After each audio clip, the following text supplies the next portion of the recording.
Hey, small town fam. It's Yardley. How are you guys? I hope you're all doing wonderfully well. You'll be happy to hear that fan favorite detective Lindsey Wade is back with us today. As always, she brings us a case that highlights how shocking a day in the life of a sex crimes detective can be, including the harrowing challenge of being one step behind a serial rapist who is terrorizing multiple jurisdictions. I remember when we were recording this episode thinking there are a lot of similarities between the way Lindsey's offender evolved and the way Joseph D'Angelo, the Golden State Killer, evolved. So it was fascinating to hear Paul's thoughts on how Lindsey's suspect was operating during his spree and where he was very likely headed had he not been caught. If you're a longtime listener to the podcast, you know we are always sparing in the details of what the victims endure during any sexual assault we cover. But in this case, it doesn't mitigate much of the horror, because the way this offender chose his victims, the amount of reconnaissance he did, is every woman's worst nightmare. And it made me think how sometimes it's impossible to feel safe. Here is You're It. Hi there, I'm Yardley. I'm Dan. I'm Dave. And I'm Paul. And this is Small Town Dicks. Dave and I are identical twins And retired detectives from small town USA. And I'm a veteran cold case investigator who helped catch the Golden State Killer using a revolutionary DNA tool. Between the three of us, we've investigated thousands of crimes, from petty theft to sexual assault, child abuse to murder. Each case we cover is told by the detective who investigated it, offering a rare, personal account of how they solved the crime. Names, places, and certain details have been changed to protect the privacy of victims and their families. And although we're aware that some of our listeners may be familiar with these cases, we ask you to please join us in continuing to protect the true identities of those involved Out of respect for what they've been through. Thank you.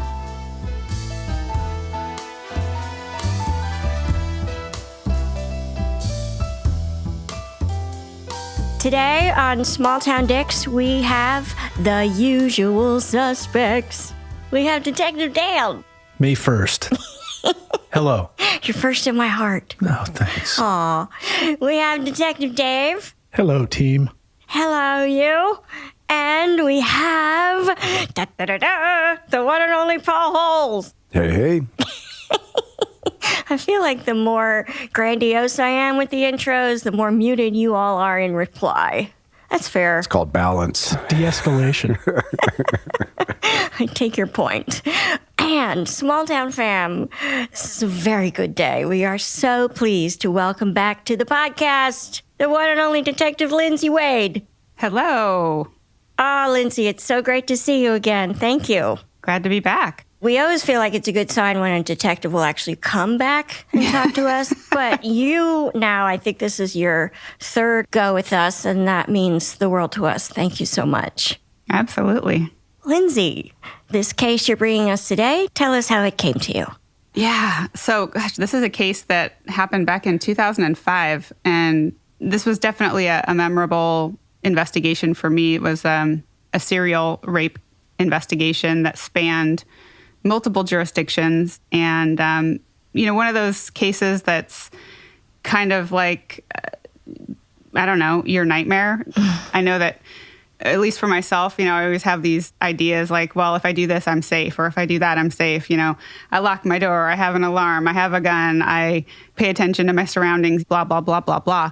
This is one of those cases that sort of shattered all of those ideas because this offender was so brazen and he was really he didn't care. He had no boundaries and seemed to be becoming more and more violent with each attack. It sounds Paul, like the Golden State Killer, right? Were you going to say that, Dave? I was just going to say, Paul could probably sit this one out. He's not going to have too much background historical information. No. So the first case that I was involved with happened back in October of 2005.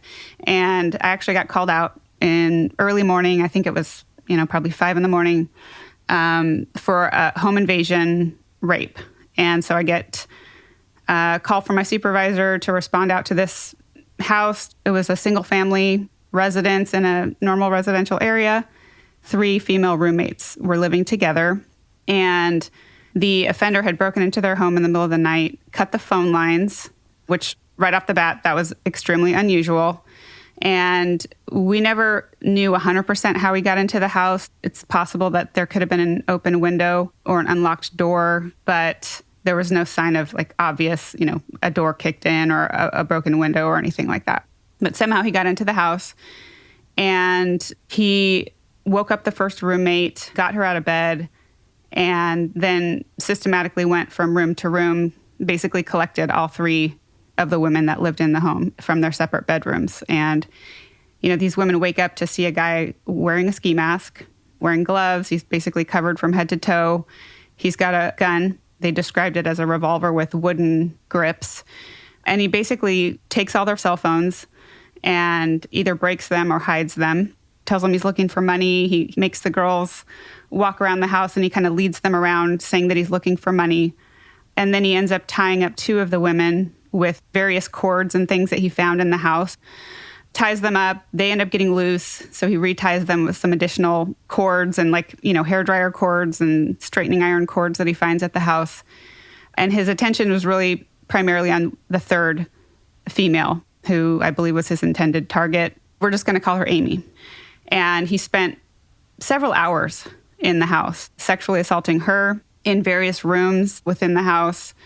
When he was done, he made Amy bathe. He actually bathed her in some attempt to, get rid of the evidence. And while she was actually in the shower, he fled, finally. And again, I think they estimated maybe 2.5 to 3 hours that he was in the house. Oh, my God. So now they've got no phones. Their phone lines have been cut, and he's taken their cell phones. So they jump in the car and drive to her boyfriend's house. To Amy's boyfriend's house. Yes. And then call the police from there, and she's taken to the hospital.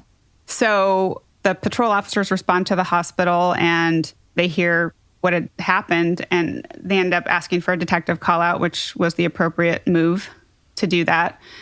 When I got to the hospital, it was clear to me that the officers weren't really buying the story. They were kind of scratching their heads, like, this doesn't sound right.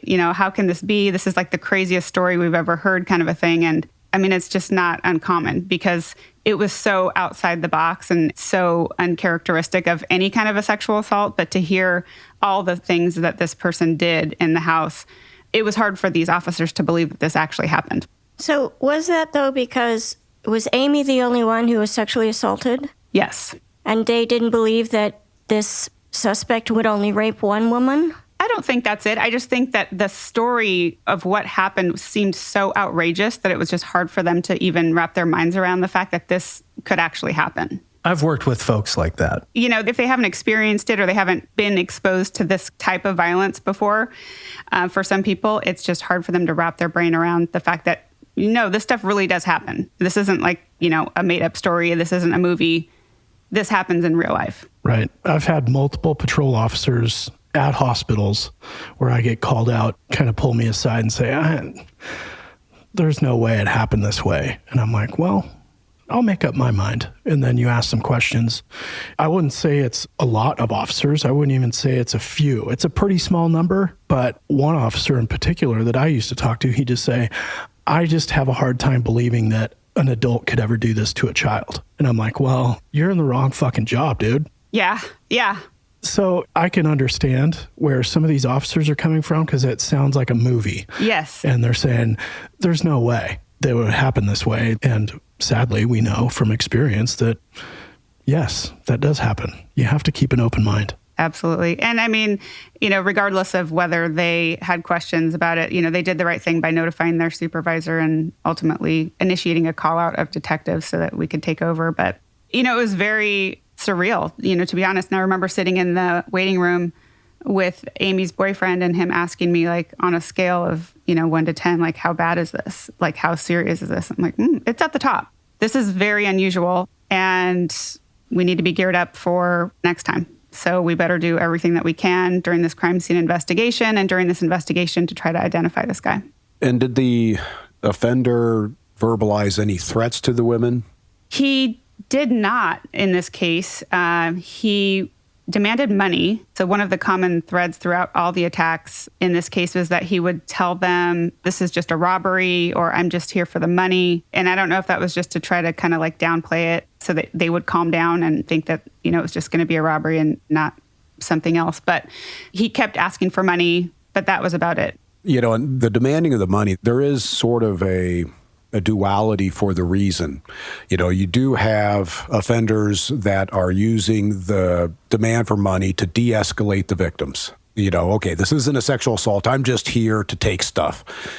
But also, the offenders will do that because in their mind, they don't want to perceive themselves as a rapist.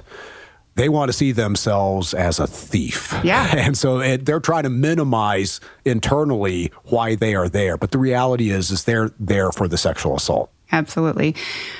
So this case early on, we didn't have a ton of leads. We collected a ton of things from the house to include a partial shoe impression from a hardwood floor. And that would come into play later on in the investigation. Did it have mud on the shoe? Because it's a hardwood floor. No.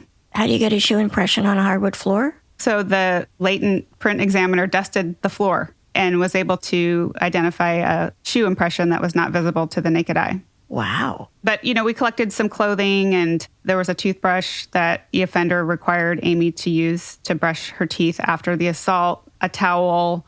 Amy actually had the presence of mind to wipe semen that was on her face onto the floor of the bathroom when he wasn't looking before he made her get into the shower. So you're talking to Amy and you hear a detail like that. Where does your mind go? You're clapping in your mind. Mm-hmm. Yeah. Like, I can't believe that while she's enduring all of this, that she's thinking about how she's going to help solve her own case. It's amazing. And in speaking to Amy and her roommates, what did you gather from those conversations? Yeah, I don't think that any of them truly, at the time that I was interviewing them, had even come close to coming to terms with what had happened. It just seemed so unreal, and it was so outside the realm of anything they'd experienced. And, you know, because these kinds of crimes are so uncommon, and then to have a crime like this happen by a total stranger, I think everyone was kind of scratching their heads going, okay, how does this guy know you? How did he target you? How did he come across you? What was the interaction or the connection? And we just couldn't find one. It also highlights, you know, sometimes you'll have a defense attorney, you know, you were interviewed by Detective Wade on the night of this incident, but you never brought up anything that you brought up in the second interview.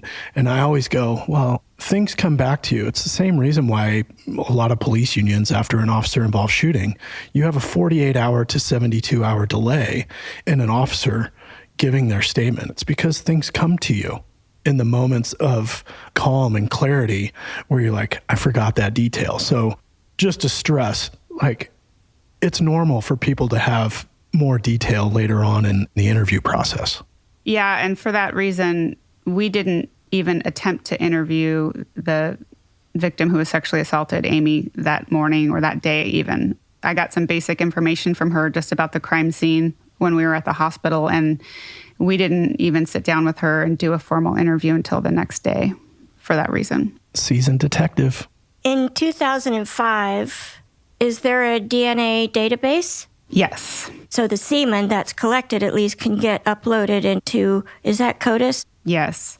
So in this case, a sexual assault kit was completed at the hospital, but there was no DNA found in the sexual assault kit. If you recall, the offender made Amy bathe. He actually bathed her himself. So there was no DNA collected from her body. However, and this is where I kind of, you know, have to chuckle when it comes to these guys that think they're smart and think that they can somehow evade detection because they watched an episode of CSI or something, is that, you know, okay, so you made the victim bathe, but then you left the items that she used to bathe herself at the scene. And so in this case, it was the toothbrush that he required her to use that ended up having semen identified from the toothbrush. And so his DNA profile was generated from that, but there was no match in CODIS. So that was frustrating, but the interesting thing that I learned from the crime lab when I called the DNA supervisor and said, hey, I've got this case and this is a priority. I need this stuff turned around like ASAP. I tell him the details of the case and he goes, He goes, well, that sounds real similar to a case we just got from your neighbor, the sheriff's department. So I'm like, really? Okay, tell me about that case. So he gives me the case number. I look it up, and it's almost identical in a neighboring jurisdiction.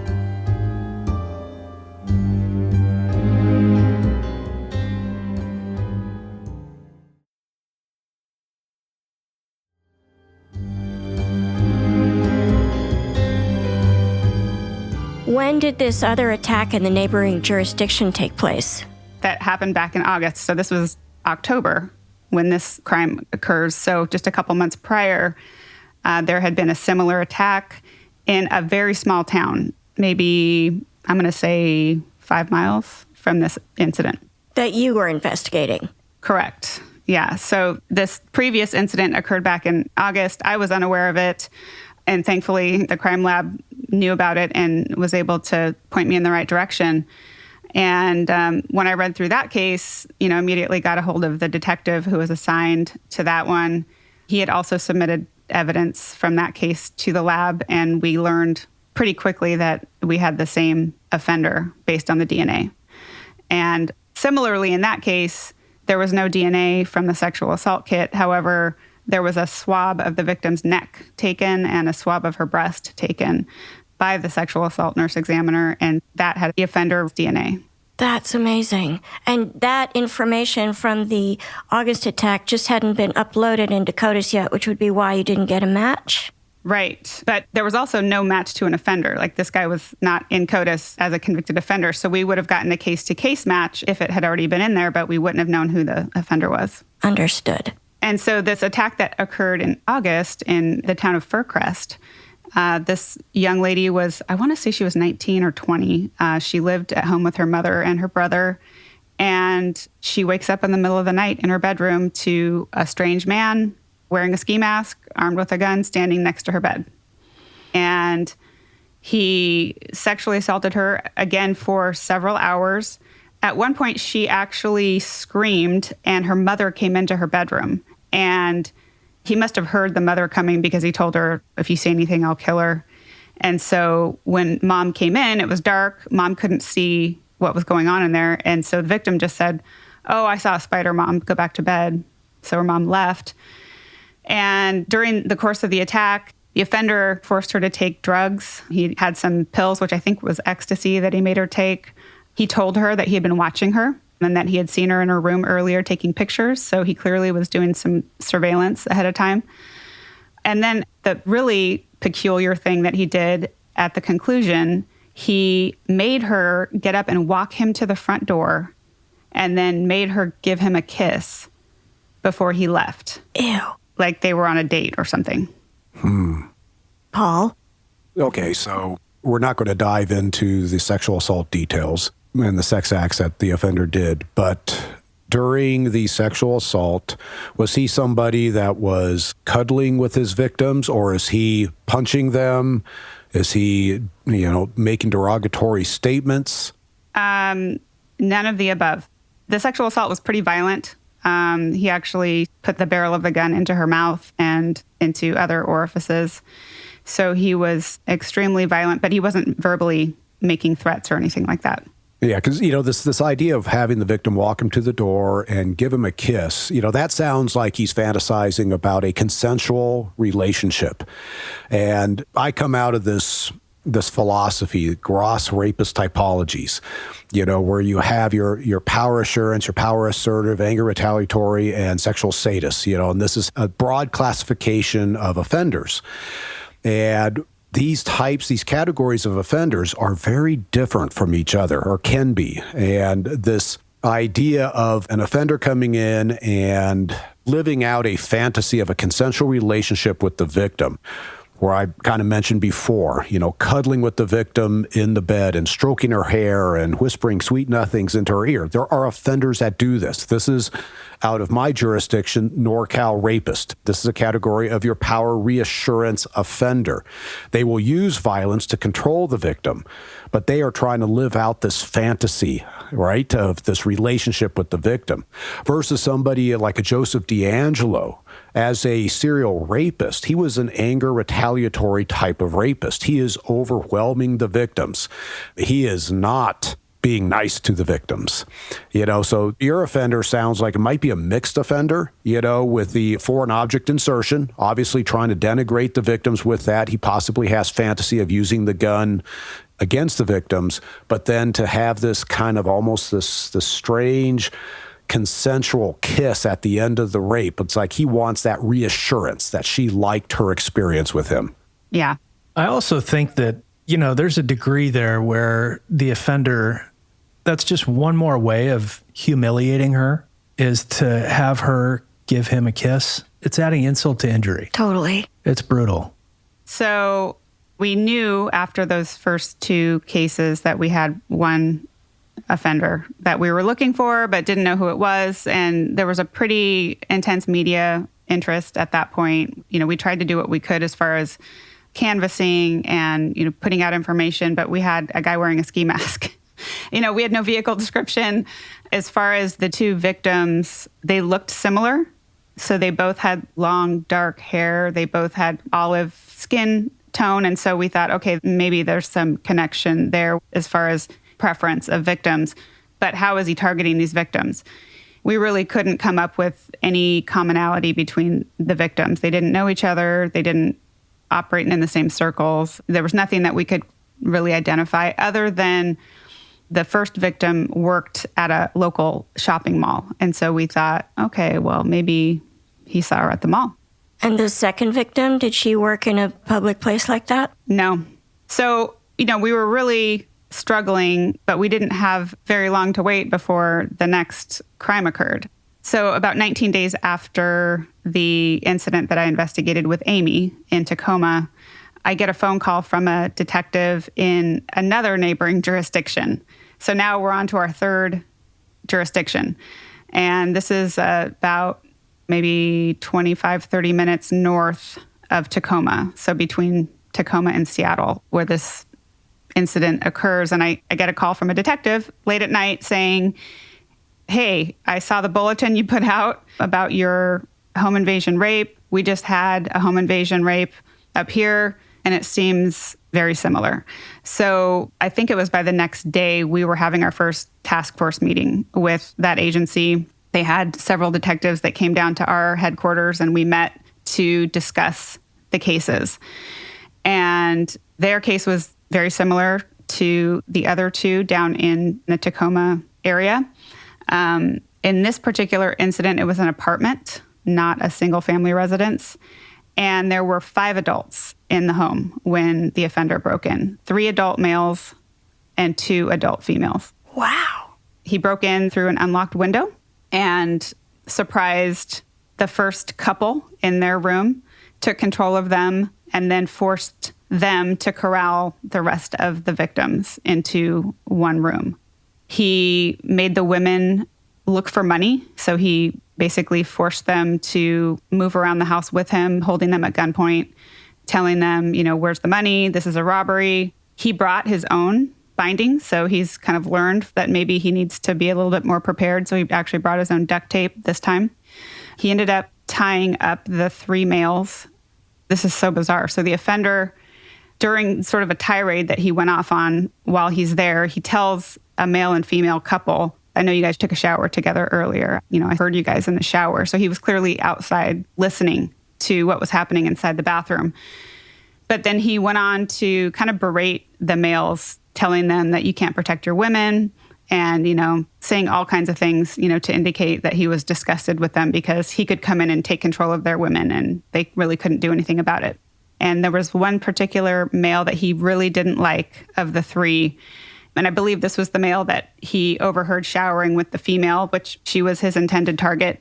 The offender got pretty violent with him, ended up ripping an earring out of his ear, stabbed him in both thighs with a fork, threatened to anally rape him with a floor lamp, threw some kind of powder in his face, just over the top, extremely violent towards this one male.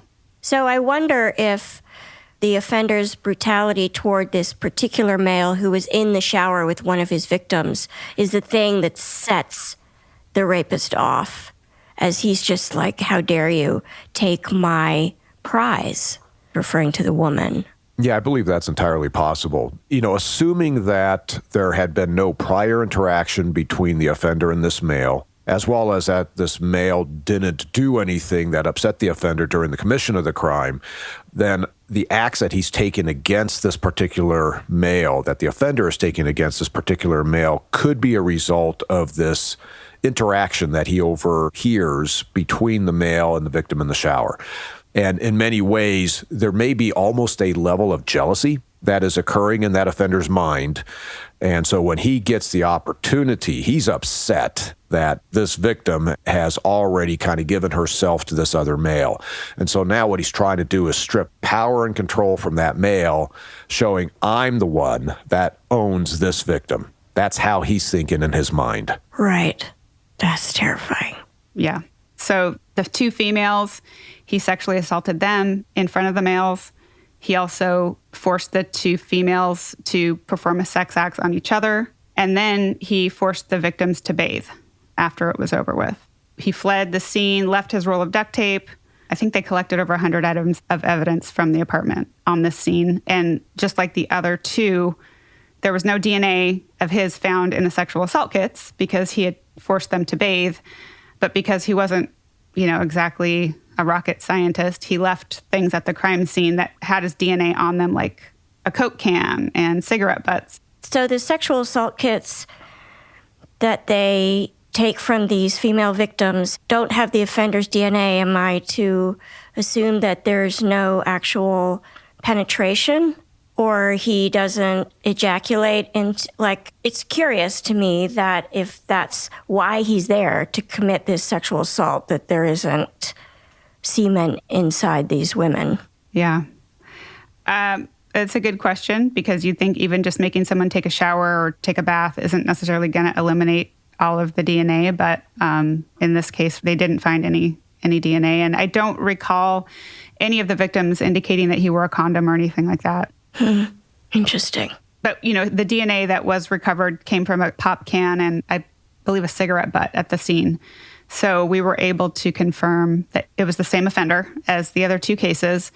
The interesting thing about the King County Sheriff's Department is they had a man tracker and she came down and I was like, what's a man tracker? I've never heard of this before.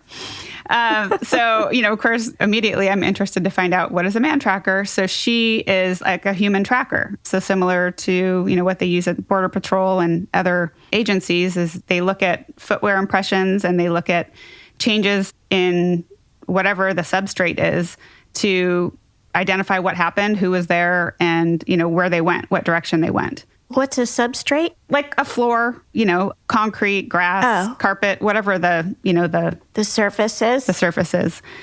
Yeah. So the man tracker was able to take another set of prints, shoe impressions that were found at that scene.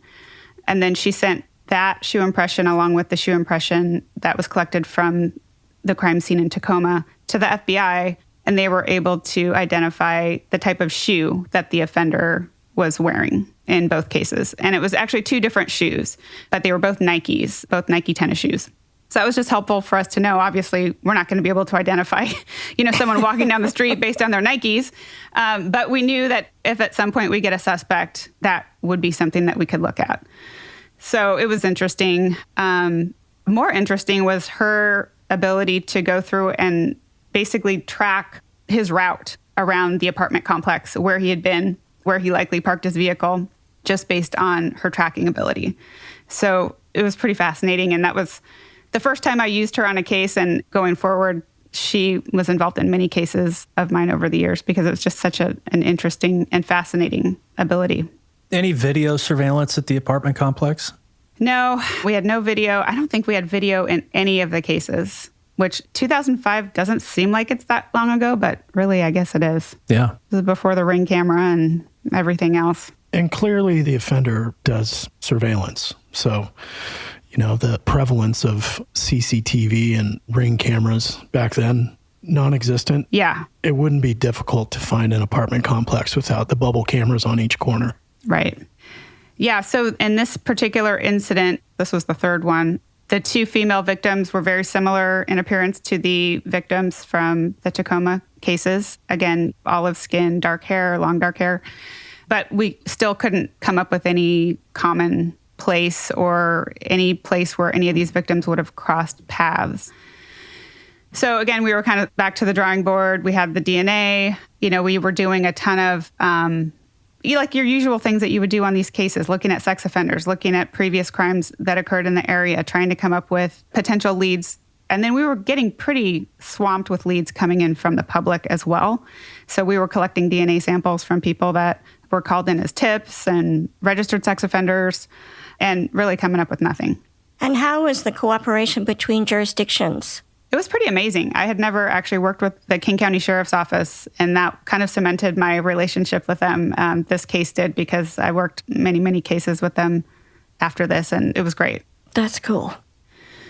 So now here we are kind of mid-October, getting towards the end of October. And then the next wave of incidents actually happened on Halloween.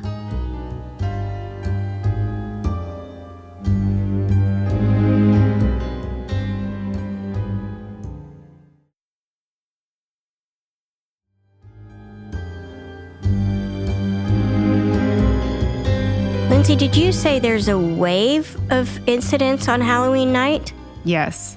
We actually had 3. So this guy had 2 attempts and a completed attack on Halloween, which was pretty unbelievable. The first one happened about 2 a.m., and it was in Tacoma again. So now he's back to maybe 10, 12 blocks from the first incident that I investigated in Tacoma. From Amy's attack. So very, very close to Amy's attack. And this was a case that didn't really even get flagged as being potentially related to the series. I found out about it because I got a phone call from one of my old patrol partners. And he had been working graveyard the night before and called me and said, "Hey, did you hear about this home invasion?" And I said, "No, I haven't heard anything about it." And he goes, "Well, I think it might be your guy. He wasn't successful, but a lot of similarities." So I pull up the report, and sure enough, this poor woman, she was about 60. She had her 2 young grandchildren in the home with her. And she called in a prowler report. So twice, she calls the police and says, "There's a guy in my backyard. Every time the police come, he's gone." The third time, he actually takes one of those big like landscaping bricks where you would build a retaining wall. He takes one of those from the backyard and he throws it through the bedroom window of one of the little kids. Oh my God. Shatters this glass window and then jumps into the window wearing a ski mask and gloves, armed with a revolver, scares the hell out of these kids and this poor woman. He corrals up all 3 of them and basically leads them through the house as if he's looking for somebody. Doesn't say a word to them. And then once he gets all the way through the house, he leaves. Never says anything. So he never even says, "I'm here for money." He doesn't even pull that. No. He's looking for his intended victim. Yes. So what we learn when I get over there and talk to this woman is that she has a 19 or 20-year-old granddaughter that is normally at the house. Happened to not be there that day. So that case did not get investigated initially. Like, we didn't get called out to it. So we had to go back and kind of backtrack and do a lot of the investigation on that one.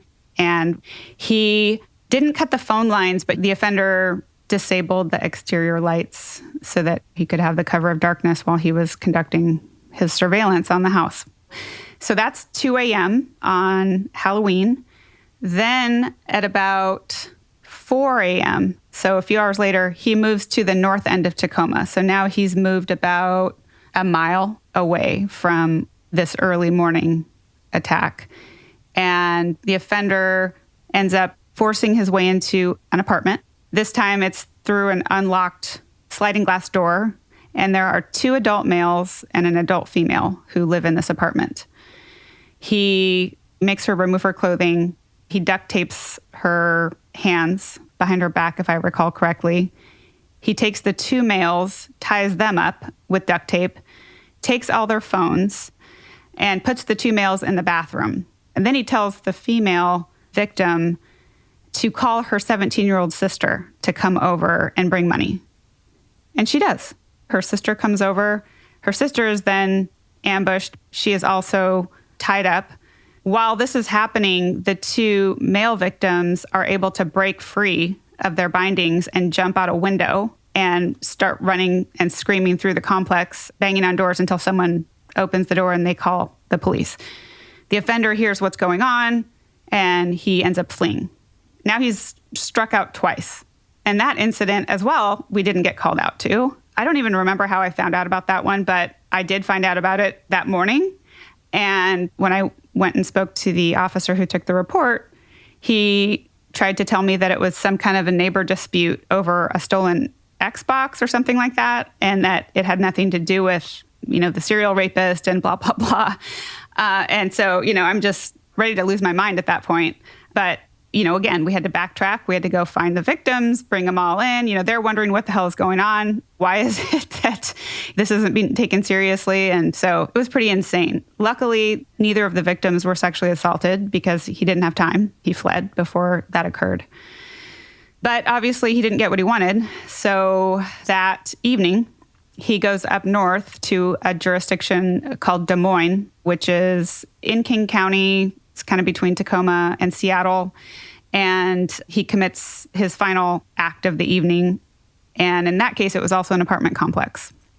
He managed to make entry into a secured kind of a vestibule in this apartment complex. He got inside the secured door and then waited for the victims to open the door. And this is Halloween night. And so you can imagine their surprise. He's wearing a mask. They initially thought it was like someone playing a joke or, someone in a Halloween costume. But he ends up tapping on the door. They open the door and he rushes inside the apartment. And the offender, again, is armed with the same type of gun, a revolver with wooden grips. He's wearing gloves. He's got the ski mask on. And this time, it's a family of 6 in the home. So an adult, mother and father, 2 older children. And when I say children, they're in their early 20s, a 12-year-old and then a toddler. And so he corrals up everybody in the house, takes everybody's cell phones and hides them. He separates the 2 girls from everyone else and ties everybody else up together in the same room. But then he takes the 2 girls to a different room, sexually assaults both of them, repeatedly forces them to bathe, and then makes them get dressed and reties them up afterwards. And actually hands them a pair of scissors before he leaves and tells them, count to 100 or something like that, and then you can cut yourself loose. Well, he leaves, and then about a minute later, he comes back. He comes back and he tells them, I was testing you. I wanted to see what you were going to do. Oh, my God. So they are terrified. He leaves again. They don't report it for 10 hours. And the only reason they reported it is one of them actually went to work after this, believe it or not, and told a coworker what had happened. And the coworker convinced them that they needed to report it to the police. They weren't going to report it. One of the girls who's sexually assaulted ends up telling a coworker, this is what happened to me last night. And the coworker says, you need to call the police immediately. Yeah. That behavior of the offender pretending to leave and coming back before, obviously, count to 100 is up, sounds so much like the Golden State Killer, so much like D'Angelo. And it's also, for this offender, a kind of escalation, isn't it? And obviously a power play. Right. And there's 2 sides to what the offender is doing, and either side could stand alone in the offender's mind, or it may be both. And one side is this is an MO aspect to what the offender's doing. He wants to be able to escape. He is leaving his victims alive, but he wants to be able to have enough time to put time and distance from the crime scene before they're comfortable enough to be able to alert authorities. So by him coming back before they can reach 100, that's now putting a fear aspect in their mind that they need to abide by his instructions, or they may suffer greater harm. However, the other side to it, and this is going to be a behavioral aspect, and this is in part D'Angelo, is there's a sadistic act to this behavior where when the offender comes back in, these victims, they're going to gasp, they're going to be in fear, they're going to tremble. And he may enjoy that aspect. And right now, I couldn't say, with this particular offender, is one side more important to him than the other? It may be both, so he does have a lot of overlap with Joseph DeAngelo, the Golden State Killer, in terms of this type of behavior. Yeah, it's terrifying. So I just am so curious. This offender, he doesn't seem to have any fear of how many people are in the house. And I'm curious, how do you overpower multiple male subjects if you are one guy? With a gun. You think about this offender, and in each instance, I believe, Lindsey, this is correct with the details you had provided, he had a firearm with him. Yeah. With Golden State Killer Joseph DeAngelo, if there was a male inside the house, he always had a gun. If there was no male inside the house, oftentimes he didn't have a gun. He just relied on a knife, oftentimes a knife out of the woman's own kitchen. The gun is the ultimate equalizer. It's the ultimate control mechanism. These victims, they're not hardcore criminals. They're not used to being confronted with men in ski masks waving a gun around. They're going to abide by whatever this offender wants with the hope that if they cooperate, he will just take what he wants and leave, not thinking that it's going to escalate to some level of physical violence. Right. That's the power of the gun. Yeah.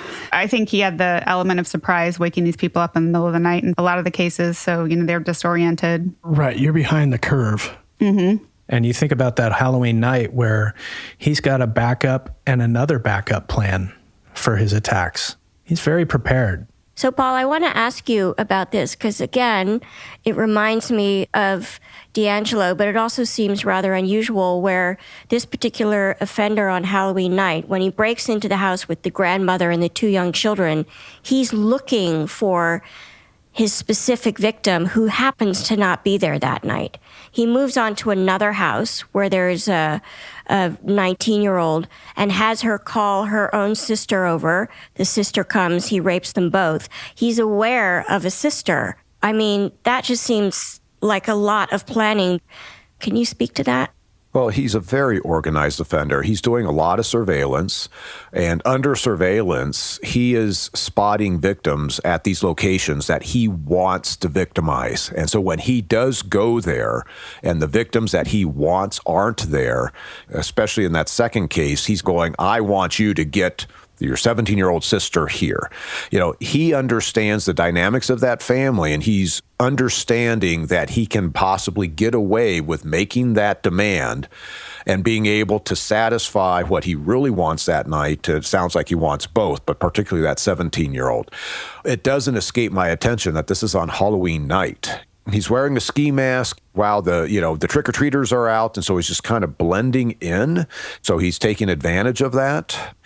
So he is in that realm of what I would say he's an intelligent and sophisticated offender that is thinking and is putting the effort in ahead of time in order to maximize getting out of the crime what he wants. Right. It seems like such an extraordinary risk and also a really fast escalation in this series of crimes. He's been plotting this, though, for a long time. I don't know how far ahead he is surveilling each of these victims, but in his mind, he's been thinking about this for a long time. What if I do this? How am I going to be able to accomplish a crime? If I do this, what is going to be the ramification? And again, with DeAngelo, I know of a case in Stockton where he shows up and there was parents and two kids in the house. And when he walks in and kind of takes an inventory of the people that are inside the house, he comes back and says, where's the other one, the other kid? It's terrifying. This really gives insight to what these offenders do. They survey, they understand the family dynamics, and then they fantasize about what they're going to do, particularly with what Lindsey's talking about with this offender. I want that 17-year-old girl here. That's because he's been fantasizing about her. And it must make him feel so powerful to be able to get the 17-year-old sister to actually get her over to the apartment. I mean, again, it just ticks one more box in his fantasy, this offender. He's come in and he's taken control, and he's able to make the demands. And of course, the victims are in complete fear. What is he going to do if we say no? Exactly. The two girls on Halloween were the last incident on Halloween night. Is that correct? Yes. Okay. So, Lindsey, in this last attack on Halloween night, the third attack, where he's assaulting the two young women, about how old are they? And do you know if they were sisters, or how did they know each other? They were family members. I don't recall if they were sisters or not, but they were both in their early 20s. Interesting. That's actually a little bit older than his usual target, it seems. I think he's got a look, right? Yeah, it was more about, I think, the appearance than the actual age, because we had a range of ages from 13 at the youngest up to mid-20s. Offenders may see a victim from afar, and based on what they perceive, that person checks the box and they make a decision. That is somebody I want to attack. They're not thinking, oh, that victim isn't 15, she's only 13. Basically, it's whatever is about the victim. It could be the physical attributes. It could be the way the victim moves. There's something about the victim that strikes the offender. We often will group victims based on select categories, their age, their race, their hairstyle, their clothing, their economic status. Offenders don't think that way. They look at the victim and they go, yes or no, and sometimes you will have offenders who, their sexual preference is with adults, but they offend in that younger age range. It's just that they have slipped down. That younger victim just happened to satisfy a characteristic that the offender decided, yes, that is somebody that I will attack. So this is something we see where sometimes you'll have a series and you will get victims of dramatic age ranges, but it doesn't mean that the offender is purposefully choosing somebody who is much younger or much older. It's just that victim satisfies a need. Right. That's terrifying.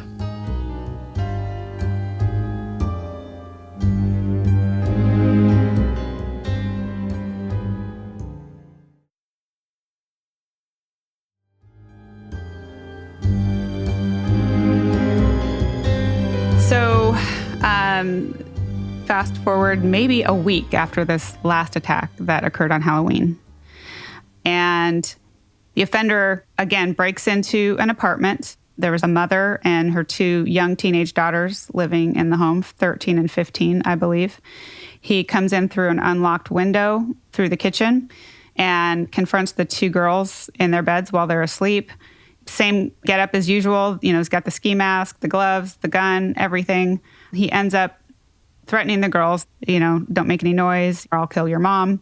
Mom was asleep in the living room at the time. So he begins his sexual assaults on these two girls. And at some point, mom wakes up and hears what's happening. She comes back there and he takes control of mom, takes her back out into the living room and actually duct tapes her to a lamp, like a floor lamp, using duct tape and a dog leash, and then duct tapes her head and her eyes and everything so that she cannot help her children. I believe he also forced at least one of the girls to take some pills that he had with him. He took some pills and eventually he fell asleep and basically is out cold.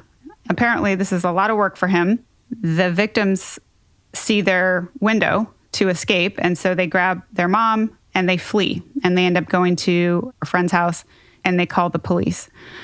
Police come and surround up the apartment. He's still in there. The offender is out cold in the apartment. He's out cold, yeah. So they surround this place up, and I don't know if they had a bullhorn or what the situation was, but he eventually recognizes that the cops are outside. He comes out. He's still wearing the ski mask. He's got no shirt on, and he's got the gun still. And he comes out onto a elevated patio deck area.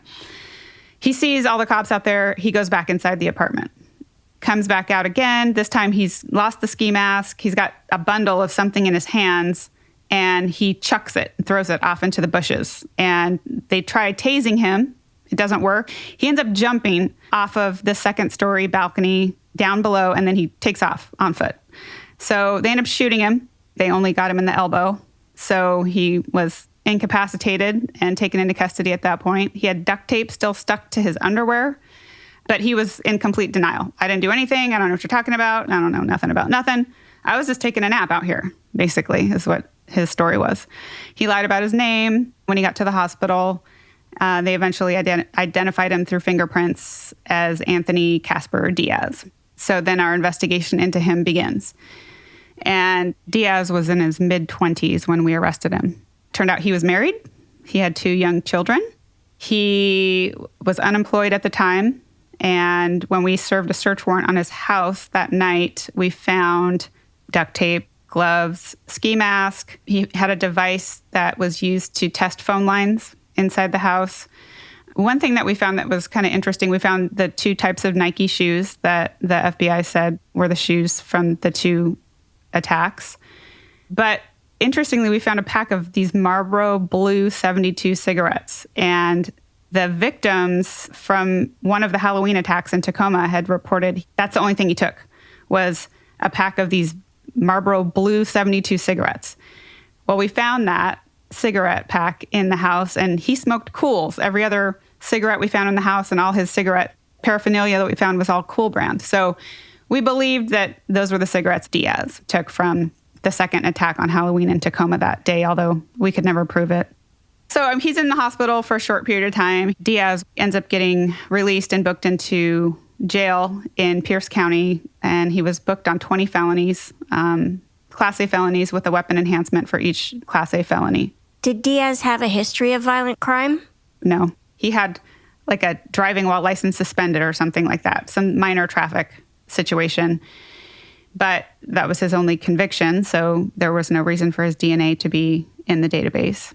We did collect his DNA via search warrant and confirmed pretty quickly that his DNA matched the DNA from all of the other cases. You have a lot of compelling evidence against Diaz. Did he take a deal or did he go to trial? He ended up going to trial. He actually, prior to going to trial, he tried to kill himself. He hung himself in the jail, but he was not successful. He also wrote a really incriminating note to his wife when she came to visit him. And then when the guards came to take the note, he tried to rip it up and throw it in the trash, but they pieced it back together and gave it to me. And he basically said, like, I robbed some people. I had to get mean. I never took all their shit. It was like rambling. He claimed he was on ecstasy during this time frame and, basically was out of his mind. He never gave an interview, so we really never learned the true extent of all of his crimes or, what his motivations were, any of that stuff. What happened at trial? He ended up being found guilty on all 20 counts in Pierce County and got sentenced to I think it was 227 years to life just for the Pierce County cases. He ended up taking a plea in King County and got another 37 years for the King County cases. But interestingly, I've never heard a judge berate someone the way that the judge berated Diaz at his sentencing. And then after he was sentenced, his defense attorney came up to me and my partner and shook our hands and said, "Congratulations, you just took a really dangerous guy off the street." Wow. For a defense attorney to make that kind of admission or acknowledgement is huge. Yeah. It was kind of unbelievable that you could just be in your home with a family of 6, minding your own business, and have some lunatic break into your house in the middle of the night, and do all these horrendous things. Did you have to testify at trial, at Diaz's first trial? I did. Yeah, I think I testified twice in that trial, and it was a lot, trying to keep all the facts straight and all the different cases and what my role was. But it was one of those cases where I had to put a lot of time and effort into prepping myself and prepping the prosecutors because they don't really know what happened. So having to take them to all the crime scenes, to show them all the evidence, to go through everything with them step by step so that they truly understood what happened in order to prosecute the cases. Would Diaz look at you when you were testifying? No, he didn't. He would just kind of sit there and stare down at his notepad. He kind of seemed like he didn't really care what was going on. So no remorse that you could see? Oh, definitely not. Did Diaz end up having to register as a sex offender? No, because he never got out of prison. You only have to register once you get out. You're not registered when you're in. Where is Anthony Diaz now in serving his couple 100-year sentence? Well, he died in prison in 2017 at the ripe old age of 37, I believe. Oh, my God.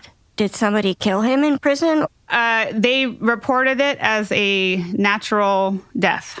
So I don't know what that means at age 37. I don't know if he had some pre-existing condition or disease or what. And we never found any other cases. We did a pretty extensive search nationally because he came from the East Coast. And we never identified any other cases, which I kind of find hard to believe, given, how quickly he ramped up and went from, 0 to 100. But we didn't find any other cases linked to him. I'm curious, Diaz's wife and his family, how did they react to the news of this and, obviously the court procedures? So his wife refused to talk to us. We actually staked out her workplace and, basically had to try and ambush her at one point to get her to talk to us, and she refused. Never gave an interview. She did come to the trial. She broke down crying when he was convicted. And Diaz never gave any statements. You never were able to actually learn how he ended up choosing his victims. No, we didn't. I think malls were some of his target locations because we had multiple victims that had been at shopping malls. Not the same mall, but various shopping malls in the area. And so I think that was maybe one of his locations where he might see somebody come to their car and then follow them home. You just think about the offender's day. So he's unemployed. I'm sure the wife is saying, hey, you need to go out and find work. So what is he doing? He's going out saying that he's trying to find work, but he's just looking for victims. Right. I was really hoping we'd find some kind of journal or some writings or something where he would have maybe kept track of his target list, so to speak. The only thing we did find that was indicative of him kind of writing things down, we found a glove at his house that had an apartment number written on it, and that corresponded with one of the apartment numbers for one of the cases. Wow. And you have a teenage daughter, but even you said that this case really kind of set your hair on fire in terms of situational awareness and stuff. I just always imagine, because we've talked to you several times now, and the kinds of cases you've investigated, what it's like to be your daughter and have a mom, and your husband's in law enforcement as well, isn't he? Yes. Like, is she allowed to leave the house ever? She is now that she's a little bit older, and also she's bigger than most guys. So she's like 5'11" now. So I think pretty sure she could take anybody on. But yeah, and it's funny too, because she has now developed that situational awareness. We went on a road trip over the summer, and we ended up basically stopping at a roadside motel. And my daughter looks around, she's like, "Mom, this place is sketchy." I love her. I'm like, fair assessment. Yes. It's rubbed off in the best possible way. That's so awesome. Right. It's 6 hours and we're out of here. Yeah. Just to try to wrap this up a little bit, thinking about the victims in this case, I'm sure you guys threw a lot of resources at them to hopefully kind of be a Sherpa as they recovered from these attacks. Yeah. I mean, we were lucky that in our system that we worked within, we had some really great advocates that we had access to, and, that our victims had access to, because this is not something that you just walk away from. You don't just get over it. No, absolutely not. I mean, I had a hard time getting over it, and I just investigated it, so I can't even imagine what these victims have to deal with. Yeah. Lindsey, this was amazing, and what incredible work. And again, I don't know how you ever leave the house. I just don't know how any of you leave the house after the kinds of things that you've seen and investigated. But thank you for bringing us that today. It's so good to see you, even over Zoom. Before you go, Linz, remind our listeners the name of your book. Yes, it's called In My DNA, My Career Investigating Your Worst Nightmares. It's such a good title because it really sums it up. Yep. Thank you. No, great job, Lindsey. Yeah. Again, nicely done. I'm glad it was just a matter of weeks before it was solved. Thanks again, Lindsey. Great to see you again. Oh, well, it's great to see you all again. Always love chatting with you. And I guess until next time.